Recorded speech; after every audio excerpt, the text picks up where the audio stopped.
Gracias, Lucho. Buenas noches para ti y buenas noches a todos los que se unen ahora a nuestro programa Diálogo Abierto. Hoy tenemos un programa muy interesante. Vamos a hablar de la coyuntura, evidentemente, y qué va a pasar en el Congreso en estos días. Ya se va a elegir una nueva mesa directiva. Se están armando justamente los grupos y las eventuales candidaturas. Sobre eso vamos a hablar con dos congresistas de la Nación. El señor Guillermo Bermejo va a estar con nosotros en el primer bloque y después Eduard Málaga, así que no se vayan porque va a estar interesante. Y después vamos a hablar de fenómenos climáticos, el fenómeno del Niño y evidentemente otros temas de coyuntura importantes. Así que sin más dilación vamos a ver cuáles son las noticias que les proponemos a modo de un tuit. Vamos a ir con la primera, justamente ahí está. Hoy sea una muy buena noticia, finalmente algo que estábamos esperando y que casi tenía que seguir una lógica. Y es que México le ha entregado la presidencia pro tempore a Chile, al gobierno chileno. El gobierno chileno ha indicado a través de su Cancillería que se va a quedar con esa presidencia pro tempore por un mes más. Y a pie juntillas lo que hará es entregársela finalmente al Perú.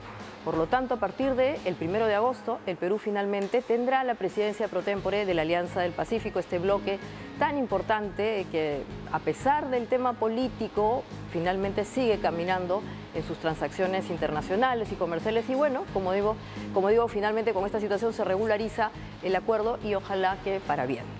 La siguiente nota, vamos a ver, también ha sido un anuncio importante. Hoy día el Ejecutivo, a través del Premier, ha indicado que va a presentar un paquete de normas para que sean revisadas ante el Tribunal Constitucional. Normas que habrían sido, de alguna manera, refrendadas en el Poder Legislativo a insistencia. Hay una serie de situaciones que quisieran que se revise, así que vamos a estar muy atentos con eso y eventualmente vamos a hablar al respecto con nuestros invitados. La tercera noticia, vamos a ver, tiene que ver obviamente también con temas vinculados a la coyuntura. Finalmente la Corte Suprema ha rechazado la apelación que presentó el señor Pedro Castillo, vinculado a anular una denuncia constitucional presentada obviamente en su situación. Este es un caso que todavía se va a ir desmembrando en el tiempo, así que obviamente volveremos. Y finalmente la última noticia está relacionada con el sector de transportes. Ayer hemos hablado muchísimo del tema con un experto. El Perú tiene uno de los tráficos más congestionados. Bueno, la buena noticia es que el titular del sector, la señora Paola Lazarte, ha indicado que van a continuar funcionando los corredores complementarios, otros se van a sumar, esto hasta que se regularice la situación, porque como sabemos ya han llegado a un acuerdo específico con los concesionarios. Bien por eso, ojalá que se solucione pronto. Con esto empezamos el programa. Bienvenidos.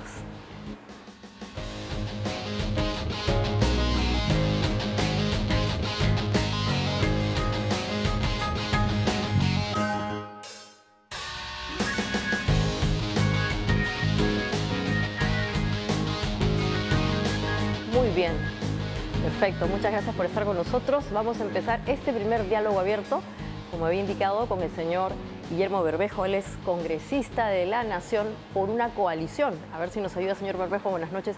Ahora, su coalición está formada ¿por qué partidos?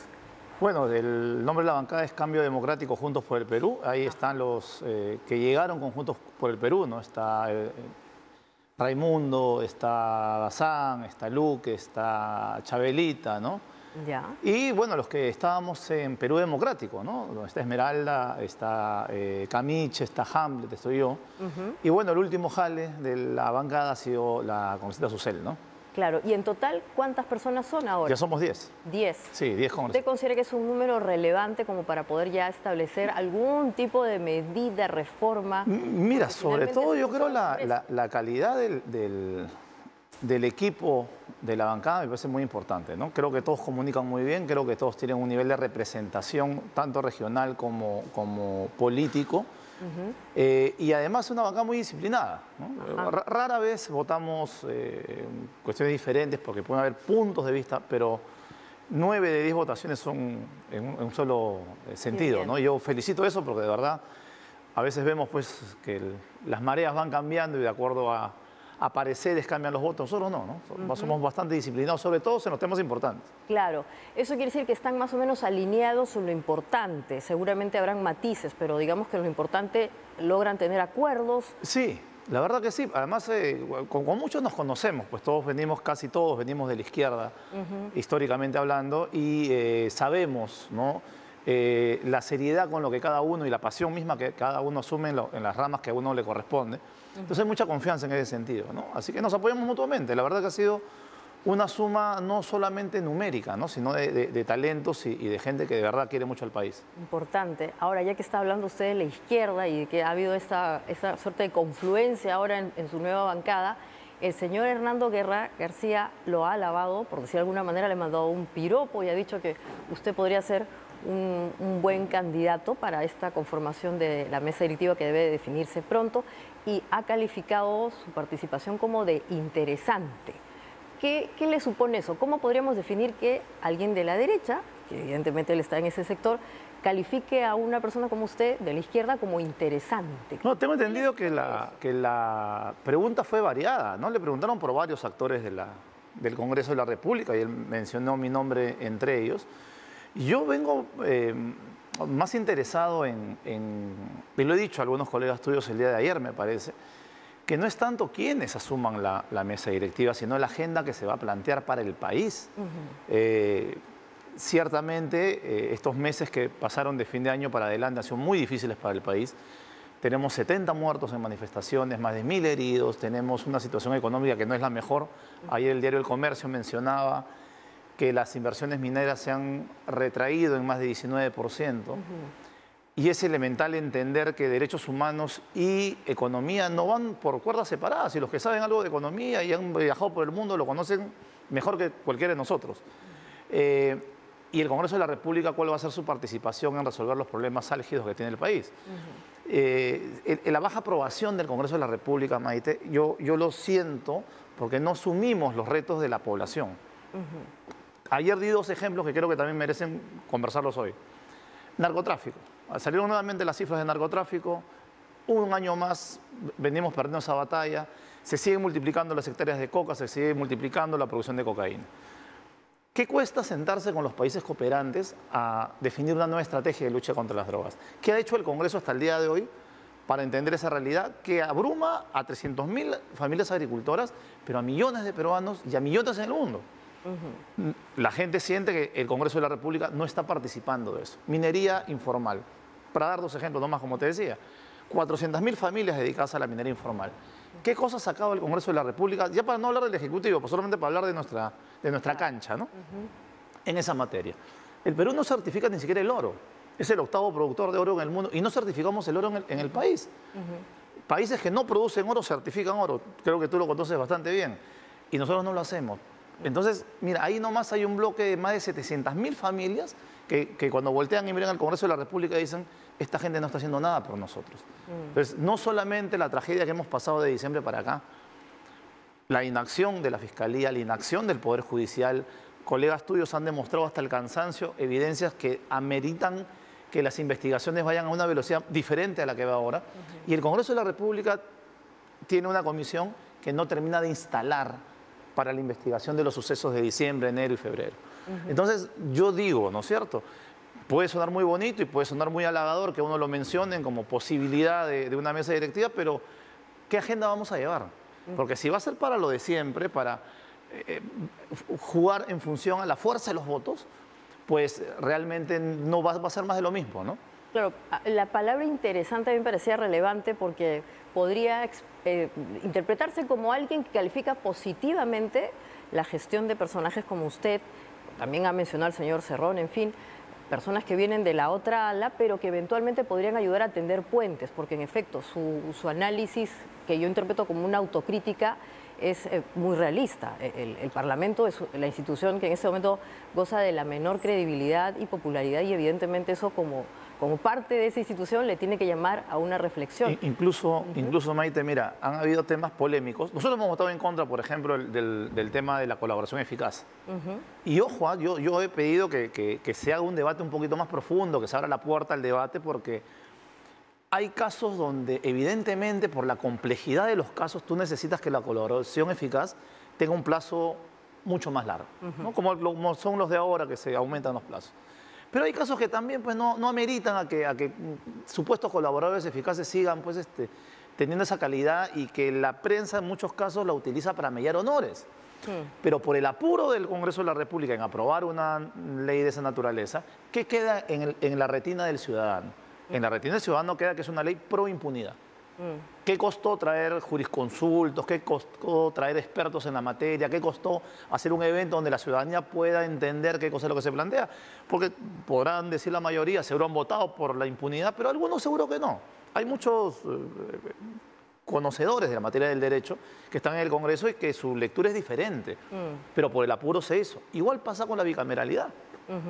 Nosotros también votamos en contra porque sí, pues hay una pequeña trampa de reelección ahí, ¿no? Que la población no va a aceptar. ¿Ah?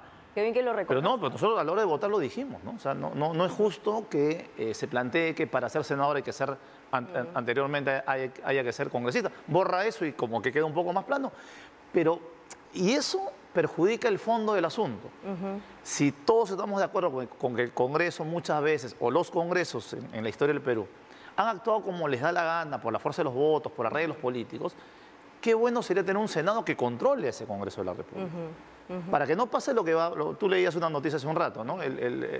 O creo que yo lo he leído hace un rato. Que el Ejecutivo devuelve y observa normas. Bueno, para eso existiría el Senado. ¿Qué costó nuevamente llamar a expertos en la materia, abrir un debate público, invitar a las instituciones como el Colegio de Abogados, invitar a sindicatos, gremios, para que escuchen y para que den su opinión? Porque lo único que queda también nuevamente en la retina ciudadana es que se quieran reelegir. Exacto. Ahora, su análisis es autocrítico, pero también me parece que es optimista. ¿Usted cree que los que queda del año con este tipo de acercamiento, vamos a decir las cosas como son, la política también está basada en el hecho de negociar? ¿Usted ve una mesa directiva en donde puedan haber las dos fuerzas, la izquierda y la derecha, juntas? Obviamente no para apañar, sino para algunos sectores han estado muy cerca, ¿no? Ha sido muy evidente que sectores que llegaron con banderas de izquierda han votado en consonancia con la derecha del país. ¿Cómo se puede explicar eso? Porque hay gente que, justamente, la opinión pública no entiende cómo alguien de izquierda, del extremo más extremo, termina pactando con el otro lado en temas donde en verdad no hay mucha profundidad. Y justamente eso, ¿no? Si nosotros vemos es una autocrítica, ¿no? Porque soy parte del Congreso, a veces nos dedicamos a leyes declarativas, ¿no? En las que se nos van eternidad de tiempo y que, claro, yo puedo comprender que a un alcalde de una región alejada la ley declarativa por lo menos lo reivindica, pero no podemos pasarnos pues 4 horas para debatir una cosa de esa, ¿no? Y todos entran en ese juego, ¿no? Entonces, a veces, como digo, la fuerza de los votos. Entonces, ¿yo qué necesito para que me aprueben mi ley? Estar de acuerdo con el del frente para otra cosa. Pero la mayoría de la población votó el 2021 por cambios. ¿Cuántos de esos cambios, y ojo, no solamente el partido que llegó al gobierno? Yo he debatido con muchos colegas en el Parlamento y revisen lo que opinaba Johnny Lescano, por ejemplo, de Acción Popular. Revisen qué opinaba Verónica Mendoza de Juntos por el Perú, qué opinaban varios de los que candidatearon y qué banderas levantaron durante toda la campaña, y todos ofrecían cambios, incluyendo la Asamblea Constituyente. ¿Cuánto de eso el Congreso ha tomado con seriedad para comenzarlo a realizar? Este año que viene, ya nos han anunciado hoy, viene el niño costero. Va a ser, en las palabras de la persona que escogió el Ejecutivo para anunciarlo, va a ser catastrófico. Yo tengo un proyecto de ley hace rato, por ejemplo, sobre el tema de viviendas populares. ¿Cuál es el Plan Nacional de Vivienda para la gente? ¿Cuál es?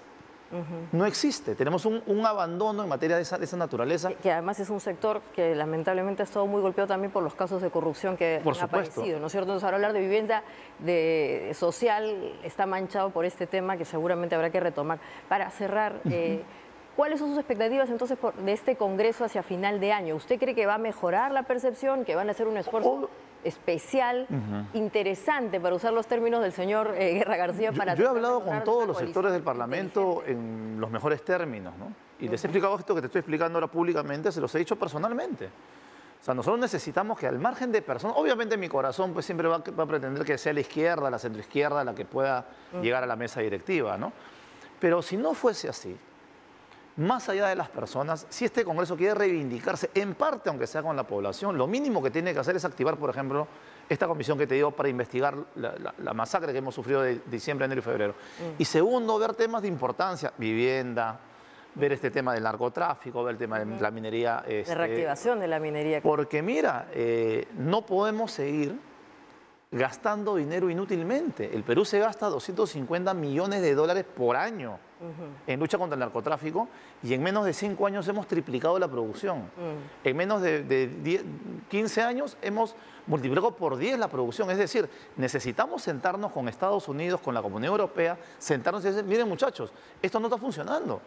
Comencemos a hacer otra cosa por el bien del país. Así que yo espero que estos días donde se conversan, ¿no?, entre todas las bancadas qué cosa es lo que se quiere, más allá de personas, podamos atender una agenda nacional que reivindique los intereses de la mayoría de la patria. Creo que fuera de eso sería cambiar de caras, pero que siga la misma canción.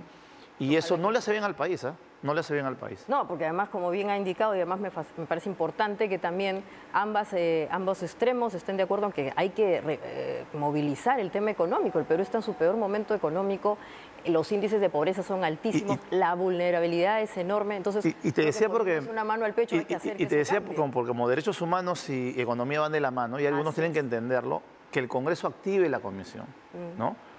Ayuda a que los actores económicos externos no nos vean como un paria en materia de derechos humanos. Ningún empresario serio va a venir a este país con 70 muertos y que nadie investigue nada. Igual los otros temas como lo de la Alianza del Pacífico también ayudan a mejorar esa percepción. Y mira, viene con CABE, ¿no es cierto? Porque se la van a dar a Chile, luego nos la van a dar a nosotros, pero el espacio viene golpeado y entonces justamente por eso, ¿no? Si no nos ponemos a la altura de las circunstancias de un país que está golpeado económicamente, que va a afrontar un fenómeno costero pronto, muy doloroso, millones de viviendas se van a ver afectadas, nos lo están anunciando. Así es. Creo que la responsabilidad del Congreso de la República es poner banderas al lado y ponerse la camiseta del país de una vez por todas, ¿no? Muchísimas gracias por este diálogo abierto. En verdad eso es lo más importante, ponerse la camiseta por el Perú y ojalá pues que sea un Congreso que esté a la medida y a la meritocracia. Muchas gracias por su participación. Bueno, y después del bloque vamos a volver con otro parlamentario para hablar de los mismos temas. Así que no se vayan, vamos a volver con el congresista Eduardo Málaga en breve. Esto es Diálogo Abierto.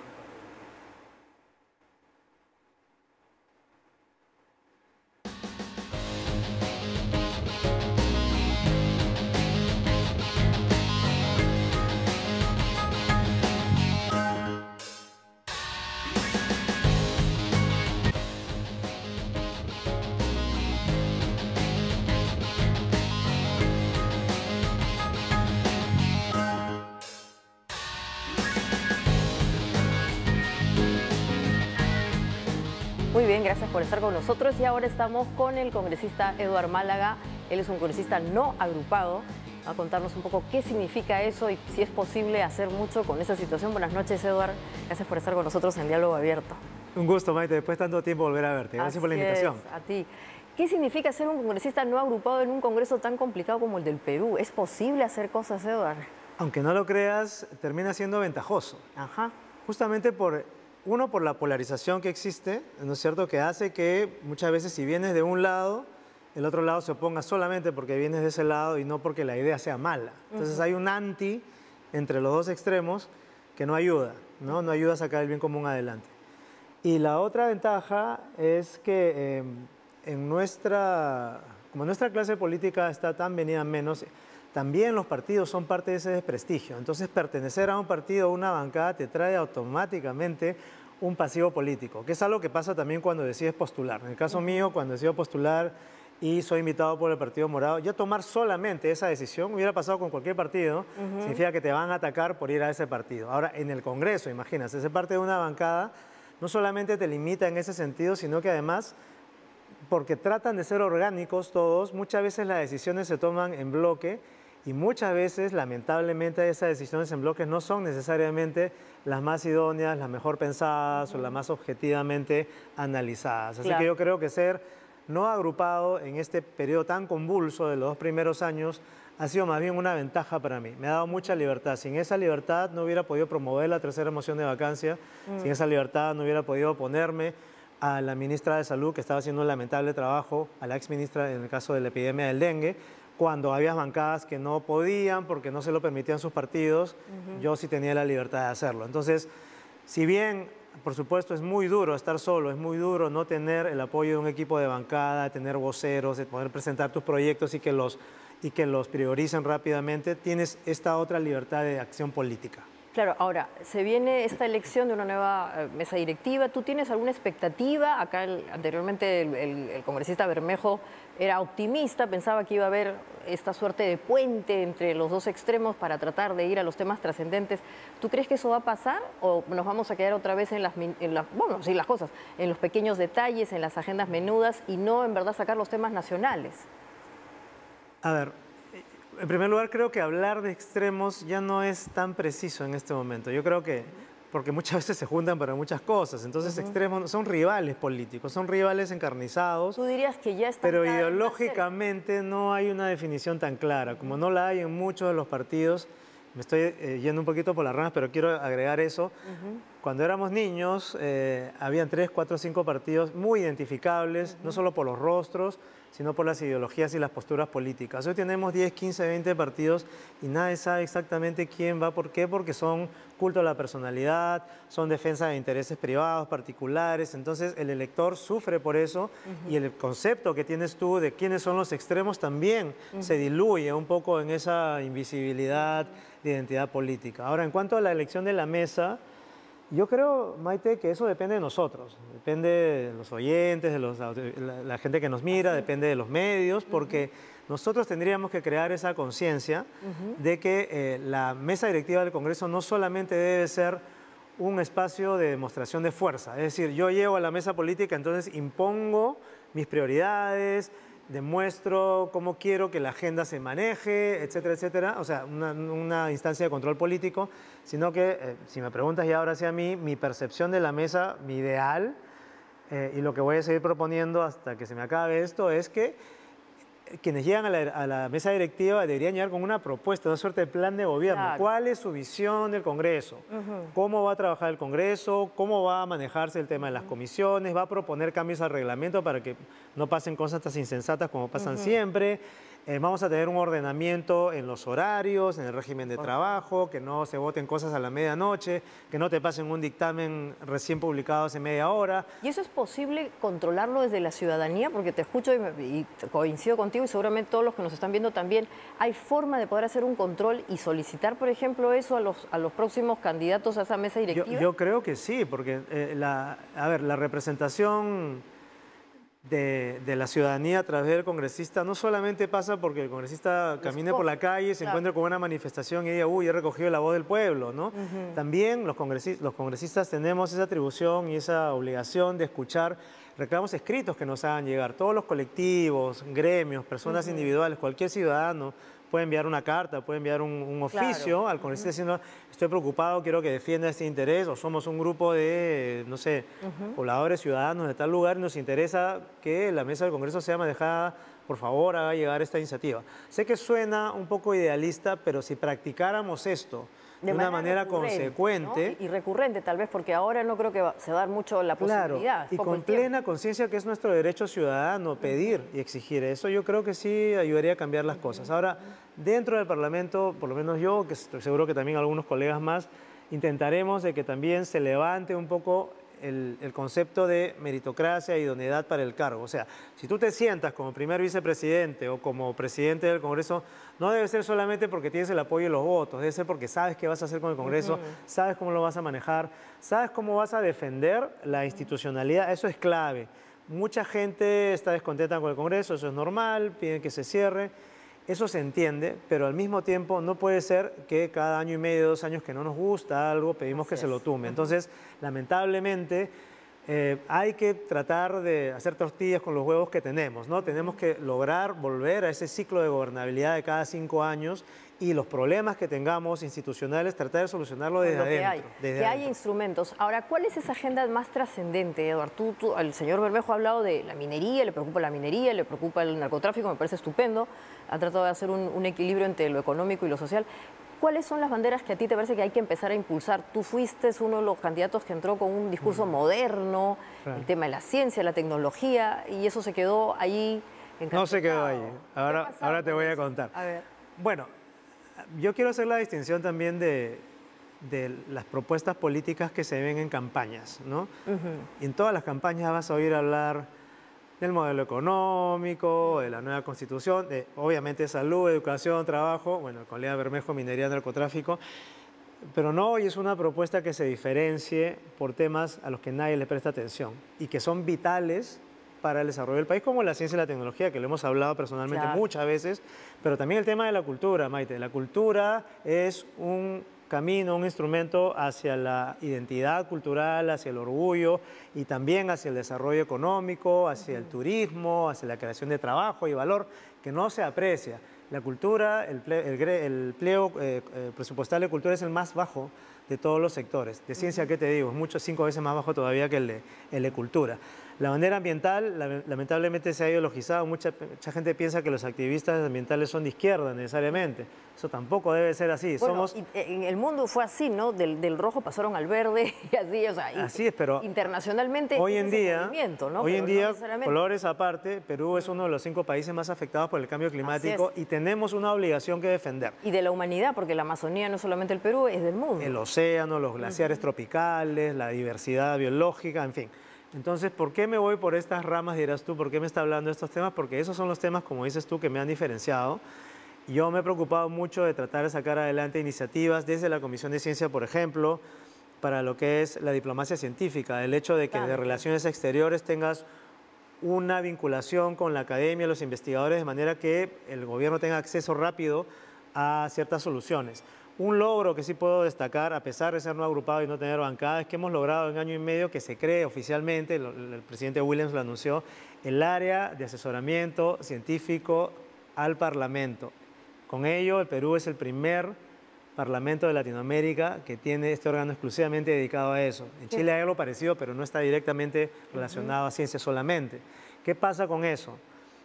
Ese órgano, en base a data y evidencia, papers, artículos científicos, te puede decir, mira, de acá a 7, 8 años probablemente habrá otra crisis en Ucrania y otra vez va a subir el precio del petróleo, vas a necesitar energías renovables, va a haber una crisis de fertilizantes, no va a haber semillas, viene otra pandemia. Y con esas proyecciones basadas en data, los legisladores van a tener un insumo y no van a tener excusa de no haber hecho lo que debieron hacer. Eso ya se logró. Lo logramos como despacho, trabajando con el aparato del Congreso, no por votaciones ni nada. Es decir, lo que no puedo hacer como congresista, porque no tengo los votos, trato de hacerlo por otro lado. Nos hemos reunido también con la señora presidenta Dina Boluarte hace unas semanas para proponerle que retome la bandera de la ciencia y la tecnología, porque un congresista que no tiene iniciativa de gasto no puede promover una ley de financiamiento o una ley de gobernanza, que es lo que necesitamos y lo que quisiera hacer, pero no puedo porque soy no agrupado y no estoy en el Ejecutivo. Entonces, el mensaje para la señora presidenta ha sido, presidenta, aquí estamos, somos muchos que queremos alzar esta bandera y estaríamos dispuestos a colaborar a tener un plan. Nos ha encargado liderar una mesa de trabajo periódica para proponerle un plan, ella verá si lo acepta o no. Entonces, hay cosas que se van dando, Maite, que lamentablemente no trascienden a la esfera de los medios porque están más interesados en otras cosas. ¿Y tú crees que justamente no se conocen estas cosas y esa es la razón por la que también gozan de tan baja aprobación? O sea, para ti debe ser frustrante, ¿no? Estar en una institución que es poco reconocida, denostada, en fin. Es muy frustrante por varios motivos, porque uno, la frustración natural y comprensible evita que el ciudadano entienda la importancia del Parlamento. Es algo que yo mismo he aprendido estando adentro. El Parlamento es importantísimo, es un pilar de la democracia y hay que defenderlo. Ahora, el desprestigio viene no solamente porque no se aprecian las cosas buenas que hacemos, que sí hacemos, pero sino porque lo malo es tan malo, es mayor, es tan llamativo. El balance es en rojo. Es rojo, pero ¿sobre qué hay que llamar la atención? Rojo en el sentido en que está, está quebrado. Marca roja al lado. Lo que hay que llamar la atención es el hecho de que, a diferencia del Ejecutivo, que involucra una voluntad de gobierno, ¿no?, liderada por la presidenta, en el Parlamento tienes 10 y X partidos con 130 individuos que piensan distinto y que cada uno trae sus propias mochilas. Entonces, hablar de que el Congreso no me representa es un poco duro, puede ser verdad de alguna manera, pero lamentablemente no es preciso, porque cada congresista tiene que responder por sus propios actos. Yo no puedo, lamentablemente, defender el gremio como una entidad ética, porque cada uno es responsable de sus Claro. propios actos, ¿no? Entonces, esa es una paradoja que tienes que uno que afrontar, y a quienes nos estén escuchando y tengan interés en entrar en política, Que sepan ese es que uno de es los así. grandes costos. Para cerrar, ¿cuál es tu previsión para lo que queda del año con este nuevo Congreso? ¿Cómo lo ves? ¿Crees que va a mejorar la percepción, que de verdad se van a empezar a ver los temas profundos, o vamos a seguir en las agendas menudas y obviamente A ver, hay que ser realistas. Yo Vale. creo que va a seguir habiendo ciertos escándalos, probablemente va a haber noticias negativas, pero creo que sí tengo el optimismo de que se va a levantar la percepción de que el Congreso hace cosas buenas, que va a aumentar su popularidad. ¿Por qué? Porque este Congreso ha sido pateado por dos crisis muy graves. Una, la del desgobierno del señor Castillo, que impidió y nos impidió a muchos sacar adelante nuestro trabajo, porque no teníamos contraparte en el Ejecutivo para trabajar temas ambientales, de salud, etcétera. Había ministros incompetentes, etcétera. Entonces, eso dio una idea de que el Congreso no trabaja bien, porque en realidad nada funcionaba bien. ya. La segunda crisis ha sido a raíz de la Los temas violencia que se ha vivido, ¿no? post vacancia, y cómo este gobierno ha manejado ese tema de una manera quizás insuficiente, de todas maneras, ¿no? Entonces, yo creo que salvadas de alguna manera, o transcurridos los picos de estas crisis, si no aparece una crisis mayor, creo que va a ser una oportunidad para nosotros para completar nuestras agendas. De hecho, en lo que es cultura, ambiente y ciencia, yo estoy retomando estas cosas recién a partir de febrero, cuando ya empezó a calmarse un poco la situación. Así que yo creo que sí hay razones para el optimismo, Maite, y ojalá pues. Ojalá. Muchísimas gracias por esta charla, Eduard, y bueno, lo mejor, porque en verdad es para el bien del Perú. Así es, Así de eso es, se trata. eso se trata. Muy bien, nada, entonces vamos a ir a un corte y vamos a retomar nuestros temas de coyuntura. Volveremos con el ingeniero Miguel Yamasaki para hablar de los temas climáticos. Él es jefe del CENEPRED. Así que no se vayan, es Diálogo Abierto.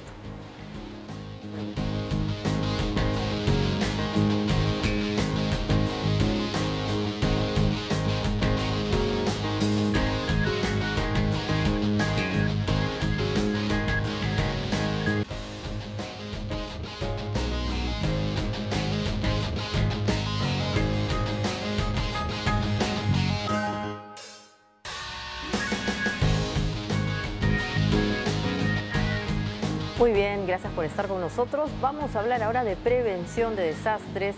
Hay muchas agencias públicas que están vinculadas con estos temas a propósito del Niño Costero Global, que ya ha sido ratificado por todos lados.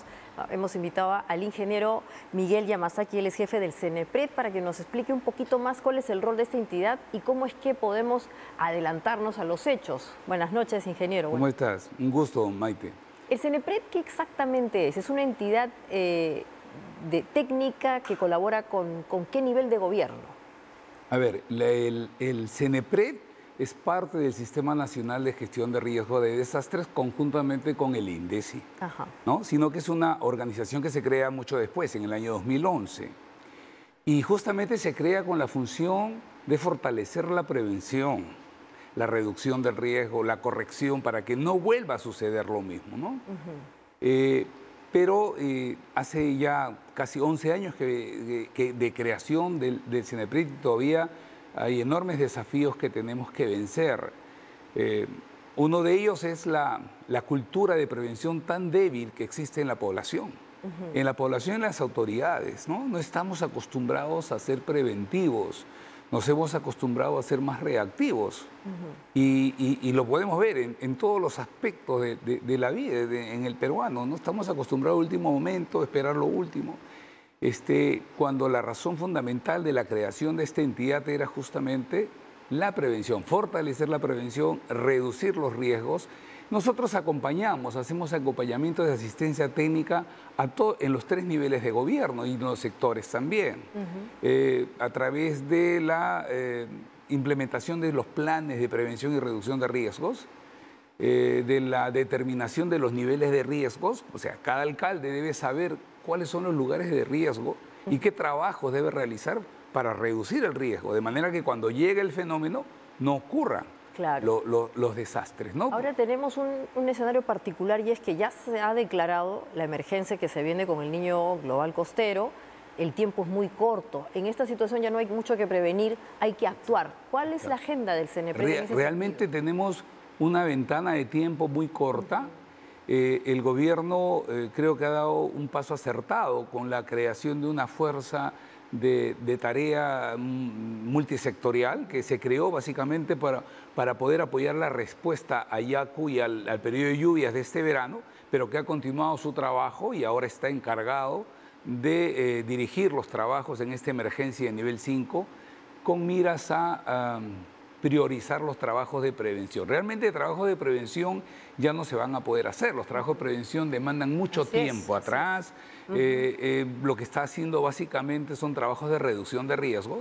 El CENEPRED elabora los escenarios de riesgos y para esta oportunidad hemos elaborado un escenario que es el peor de todos, porque no podíamos ajustarnos a uno, al 82 o al del 97 o al costero del 17, porque los niños, los fenómenos del niño son diferentes todos. Entonces hemos construido el peor escenario y es por eso que resulta casi la mitad de la población afectada. En ese peor escenario, ingeniero, ¿cuál es la zona más afectada? ¿Cuál de todas las regiones del Perú? No vamos a ser alarmistas, pero sería bueno que los gobernadores sepan cuál es el que va a sufrir más. Son 7 regiones las que se le debe dar prioridad. Las costeras, empezando por Tumbes, Piura, Lambayeque, La Libertad, Ancash, Lima e Ica, y también el Cajamarca y en la sierra, digamos, norte.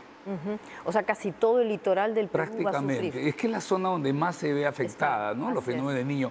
Y lo que tenemos que tener en cuenta también es que no solamente son lluvias, Maite, el fenómeno del niño trae consigo las sequías en la parte altoandina, y la parte altoandina ya viene de un déficit hídrico, de una sequía de varios años, ¿no? Entonces, esa gente está bastante perjudicada porque los agricultores, sus sembríos no están desarrollándose, y por supuesto el ganado de las alpacas y las vicuñas que sobreviven encima de los 3.500 metros están también bastante afectados. Claro, ahora el CENEPRED, ¿qué instrumentos está poniendo ahora a disposición de los distintos niveles de gobierno del Perú para justamente prepararse para lo que viene? ¿Hay mapas, hay datos? Efectivamente, bueno, justamente a raíz de los trabajos que se programaron de esta fuerza de tarea multisectorial, al INDECI le encargaron formular escenarios de riesgos.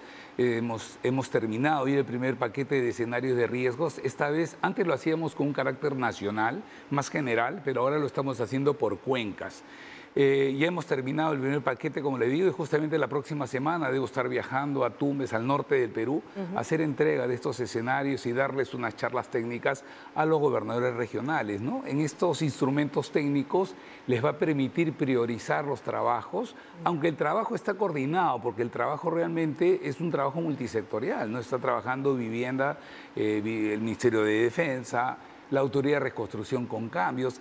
El día de ayer se ha aprobado el plan de acción contra el fenómeno del niño, 1.400 millones que han sido y todavía entregados, ¿no? Consideran que es poco, ¿no es cierto? O sea, sí. Ahora, hay todo un debate porque lamentablemente la gestión de los gobiernos regionales no es la mejor. ¿Allí ustedes colaboran técnicamente? Claro. ¿Cuánto acompañan a los gobernadores y a los gobiernos regionales justamente a usar bien este tipo de montos? Porque hay que usarlo de manera inteligente, el tiempo es corto. Le damos, como te decía, la asistencia técnica permanente. La verdad que CENEPRED no tiene la presencia que debería tener. Tenemos 6 macroregiones, o sea, 6 representantes que tratan de articular nuestras acciones, y el resto lo hacemos desde Lima, pero lo ideal es tener presencia a nivel nacional, ¿no? Estar presentes a nivel nacional. Pero aún así, a través de la tecnología que nos permite estar enlazados con ellos, damos asistencia técnica permanente en estos temas de prevención y reducción de riesgos.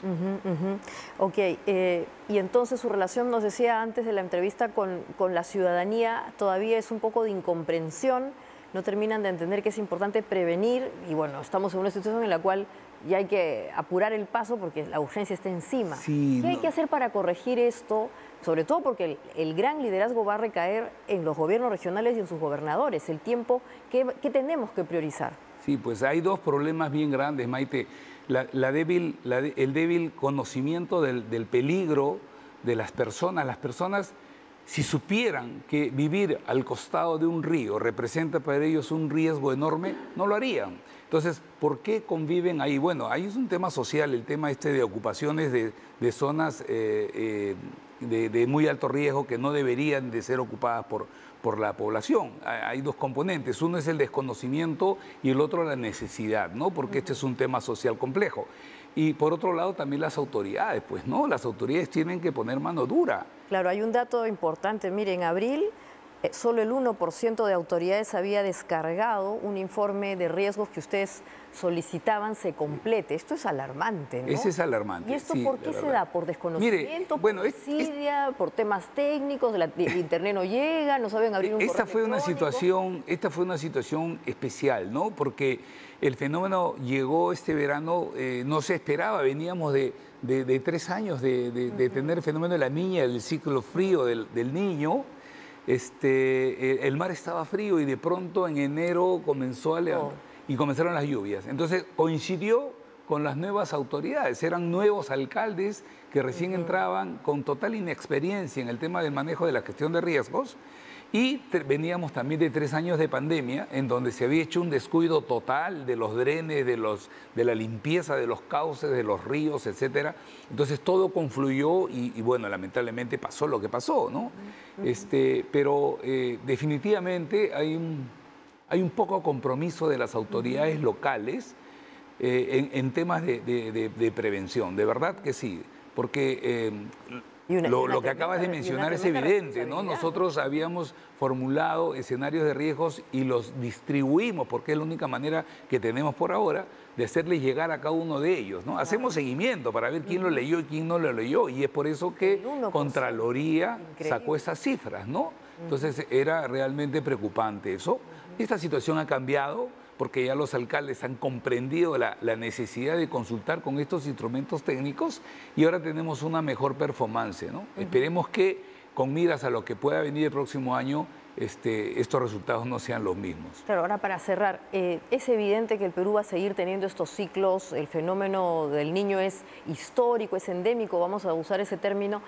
¿De qué manera el CENEPRED puede ayudar a generar una suerte de memoria, bitácora, que le ayude a las distintas autoridades a saber qué hacer? Porque lo que usted nos está narrando, que aparecieron nuevas autoridades y no sabían qué hacer, no debería pasar, pues es una tontería. Es como que cuando uno, no sé, pues le van a decir vas a empezar a montar bicicleta y vas a aprender a montar la bicicleta en el camino, es una irresponsabilidad tremenda. ¿De qué manera el CENEPRED puede garantizar que este conocimiento, estos datos que ustedes guardan, se pueda mantener de manera constante, dado que el Perú es un país Maite, tenemos con problemas climáticos? Claro, tienes razón. Tenemos una plataforma que se llama el Sistema de Información de Gestión de Riesgo de Desastres, SIGRID. Es una plataforma que concentra muchísima información del Estado, de los peligros a los cuales están expuestos todo el país, o sea, todos los gobiernos locales pueden consultar con ello, a qué peligros están expuestos, y también hay capas de información con los elementos expuestos, es decir, cuántas escuelas estarían expuestas a tal o cual peligro, porque en el Perú no todo es inundación ni huaicos, ¿no? Tenemos, ahorita mismo en Lubinas ha estado explosionando, la semana pasada en una actividad volcánica, tenemos el riesgo permanente de un sismo seguido de tsunami, el gran sismo que se calcula que pueda suceder frente a las costas de Lima después de un gran silencio sísmico, ¿no? Tenemos una variedad de peligros, o sea, ahora estamos enfocados en el Niño y en las consecuencias que puedan traer las lluvias intensas, pero ojo que tenemos que también estar preocupados por los otros peligros. Este SIGRID, esta plataforma SIGRID está actualizada, o sea, cualquier persona, cualquier nivel de gobierno puede... Es de acceso libre, es más, la población puede ingresar, ¿no? Sí, reconozco que de repente nos falta un poco de difusión y estamos trabajando en ello. Queremos que el uso se masifique y queremos migrar a una versión más sencilla, más amigable, porque es un poco compleja, pero hay muchísima información disponible, como te digo, es abierta y ahí se puede consultar. Y eso, la pregunta que tú me hacías es justamente así. O sea, el conocimiento del riesgo lo pueden obtener allí, ¿no? Y la asistencia técnica la damos para poder priorizar los trabajos que le permitan reducir ese riesgo que ya lo tenemos identificado en este sistema. Entonces, en principio no hay excusa, ¿no? O sea, decir que acabo de llegar al gobierno y no sabía qué hacer, no tiene justificación si existen estos instrumentos. Allí tal vez hay que ajustar un poco la rendición de cuentas desde la ciudadanía, seguramente pudiesen haber obligado a que las autoridades pues, utilicen estos mecanismos, porque sí, si existen, muchas no veces tiene la mucha población lógica, ¿no? misma se olvida de que somos un país altamente sísmico, de que somos un país que está permanentemente expuesto al fenómeno del Niño, que por el cambio climático ahora se ha acentuado más los efectos y con mayor frecuencia.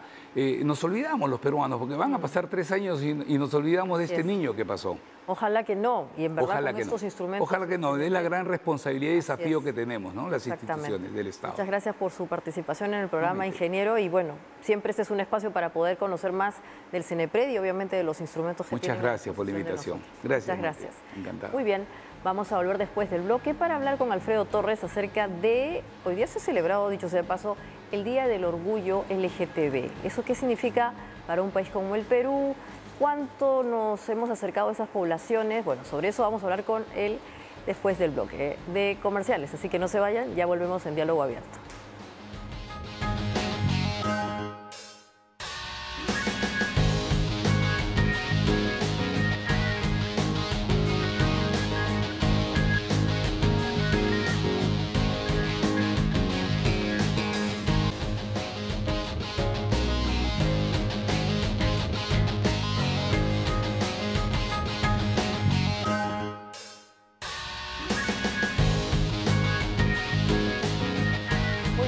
¿Cuáles son los derechos o retos que enfrenta la comunidad LGTB en el Perú? ¿Qué hay que hacer para ser un país más inclusivo? Vamos a hablar al respecto con Alfredo Torres, presidente ejecutivo de Ipsos, a propósito de una encuesta. Buenas noches y bienvenido, Alfredo. Buenas noches, Maite. Un gusto estar en tu programa. ¿Cuáles son los principales retos que enfrenta esta comunidad para ser, de alguna manera, más aceptada en el país? Bueno, hay una mayoría conservadora en el país que no apoya o no acepta el derecho de estas personas a tener una unión, ¿no? Un matrimonio igualitario. Según la encuesta que hicimos para Perú 21, solamente el 27% de las personas están a favor del reconocimiento de este derecho. Y en el caso de la adopción o el tener hijos, pues la cifra es parecida. La cifra es 31% los que estarían de acuerdo con esta idea. Por supuesto, con diferencias importantes en ambos casos. En Lima, las personas más educadas, los jóvenes, son mucho más favorables, pero hay todavía una gran mayoría que pues, no ve con comprensión esta situación, ¿no? de estas familias, de estas personas. Entonces, básicamente, el problema está en la dificultad para ejercer derechos civiles, como cualquier ciudadano. Por supuesto, no pueden la ley en el Perú no les permite tener pues el equivalente al matrimonio heterosexual, ¿no? Eso está claro. Y como consecuencia también tienen problemas en términos de herencia, en términos de atención para casos de salud, en fin, todo lo que implica una situación, una relación que no es reconocida por la ley, ¿no? Ahora, en el futuro, ¿esto cómo podría complicar la situación de esta comunidad en el país? Porque además la encuesta muestra a un país muy conservador en el sentido más negativo, poca tolerancia y evidentemente eso también discriminación y obviamente también violencia. ¿Cómo podría esta situación perjudicar a esta comunidad que globalmente pues cada vez más tiene mayor espacio? Claro que sí. Nosotros hicimos un estudio hace un par de años o un poquito más, en realidad antes de la pandemia, donde encontramos que el 8% de la población nacional era no heterosexual, digamos, ¿no? Es mucha gente, son más de 2,5 millones de personas. Entonces, no estamos hablando de un grupo muy pequeño, es un sector muy amplio, ¿no? Y lo que estamos viendo es, diría yo, un retroceso en la actitud de la ciudadanía a reconocerlos, ¿no? Hoy, por ejemplo, que, como bien decía, se celebra el Día del Orgullo, que es el día que esta comunidad, digamos, celebra Se afirma. defensa de sus intereses, reafirma sus intereses. Solamente he visto yo en el diario Perú 21 que han hecho una intervención de logo, un reportaje. No he visto en otros diarios importantes una preocupación similar. No ha habido casi información. Eso no pasaba hace unos años. Había más interés y más solidaridad. Me ha llamado la atención, ¿no? En general, en muchas empresas modernas sí hay una actitud, digamos, más abierta al tema, pero también las campañas más públicas han disminuido, ¿no? Entonces, es como que estuviéramos aceptando esta realidad y que sin mayor expectativa o sin mayor reclamo de cambio, ¿no? Claro, ahora hay un dato importante en esta encuesta y acerca de, por ejemplo, la actitud de los peruanos a estas comunidades, conocido esta actitud como la homofobia. 25% piensa que se aprende en la casa. ¿Esto qué significa? ¿Cómo podemos interpretar eso, que en las propias casas hay un rechazo a estas personas, a esta comunidad? Bueno, sí, eso viene en muchos casos de la casa, en muchos casos de la escuela. Son los espacios en donde se van transmitiendo estos antivalores, quizá deberíamos llamarlos, ¿no? Es por ahí donde se cultivan. De nuevo, hay cambios. O sea, sí es cierto que en la juventud se ve una actitud mucho más abierta, más moderna, pero todavía es muy lento el proceso y en comparación con otros países estamos mucho más rezagados, ¿no? En América Latina ya hay muchos países donde la actitud es mucho más abierta y ni qué decir en Europa, ¿no? Para cerrar, Alfredo, un dato que es importante y hay que destacar es que, a diferencia de lo que está pasando con las personas, las empresas en el Perú se han tomado muy en serio este asunto y hay políticas que promueven la diversidad. ¿Qué podrías compartir con nosotros para cerrar? Sí, eso es cierto. Es la cultura de las empresas en el Perú, especialmente las empresas medianas y grandes, es muy activa en ese campo, ¿no?